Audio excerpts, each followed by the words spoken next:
Hello and welcome to Liberty and Gun Rights Podcast. My name is James Moffitt, and I'll be your host. This is your voice for liberty and gun rights, because silence isn't an option. Subscribe and stay armed with truth. You can contact me at lgrinfo@proton.me. That's lgrinfo@proton.me.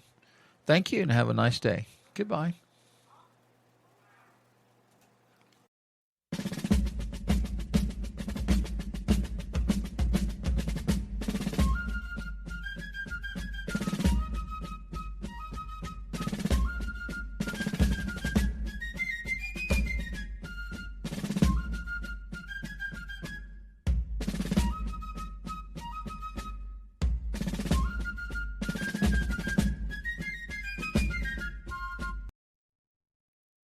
Hello, everybody. This is James Moffitt coming to you from Liberty and Gun Rights Podcast. This is going to be a short video, but I want to talk to you about the H.R. 38, Constitutional Carry Reciprocity Act. And I know for some of you, this might be old news. However, I got my U.S. Concealed Carry magazine today. It's the November-December issue.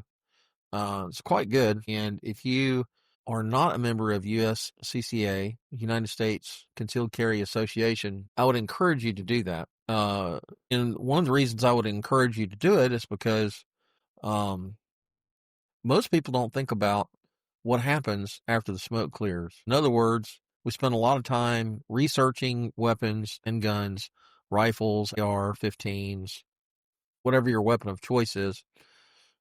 Specifically speaking about everyday carry, what do you carry for protection, right? So we spend a lot of time researching the type of weapon, the kind of ammo, the accessories, the holsters, all sorts of things. We spend a lot of time doing that. We go to the range, we do dry fire exercises, we do all sorts of training to protect ourselves on the streets, right? And we do all of those things to protect our loved ones. And then it's all fine and good. However, what are you going to do if you are in a self-defense situation and you wind up in court? Well, that is what most people don't think about. They don't think about the fact that every round that is fired out of your weapon is a little attorney, right?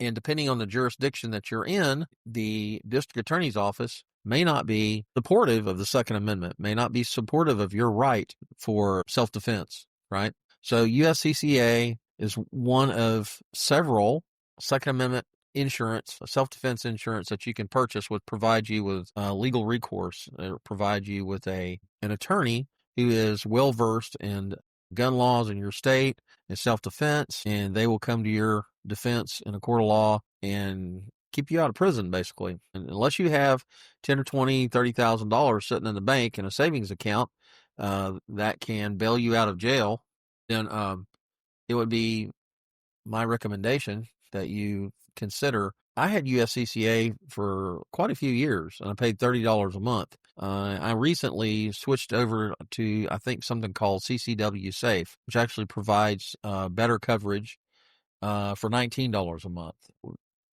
I don't care who you use, USCCA, CCW Safe. There are several companies out there, organizations that will provide you with legal protection if you were to ever get into a self-defense situation. And God forbid that ever happens. Nobody wakes up one morning and goes, well, today I'm going to have to shoot somebody. So anyway, you just never know, right? So anyway, back to H.R. 38, the Constitutional Carry Reciprocity Act of 2025, is a proposed federal bill that would allow a person with a valid concealed carry permit from their home state to carry a concealed handgun in any other state that permits concealed carry. The bill requires the person to not be prohibited from possessing a firearm under federal law and to carry a valid government-issued photo ID. It also includes provisions for protecting private property rights and allows for legal recourse if a person's rights are violated under the law. All right, let's see what else I can find on this. 18th Congress, 2023-2024.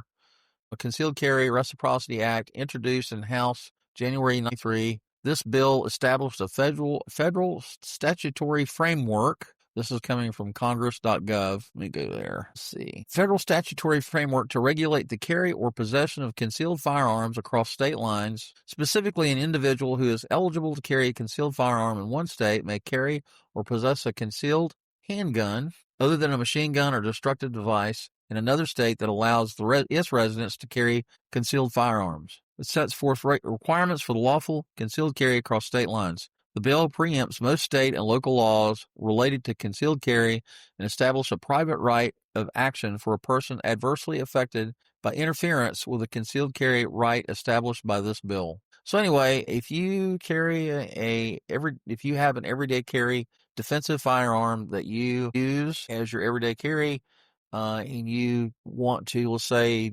Thanksgiving's coming up, Christmas is coming up, you and your family want to travel to another state to visit family. If that family or if that family lives in a state that has concealed carry, this reciprocity bill would enable you to legally carry your firearm with you, and therefore you can protect your loved ones, right? Anyway, HR 38, it's Constitutional Carry Reciprocity Bill, and I just want to encourage you to support it. Contact your representatives in Congress, your senators, your House of Representatives, and encourage them to pass that bill. All right? So this is James Moffitt with Liberty and Gun Rights Podcast, coming to you live in Duck Ditch, USA, or Goose Creek, South Carolina. All right? Talk to you later. Bye-bye. Bye-bye.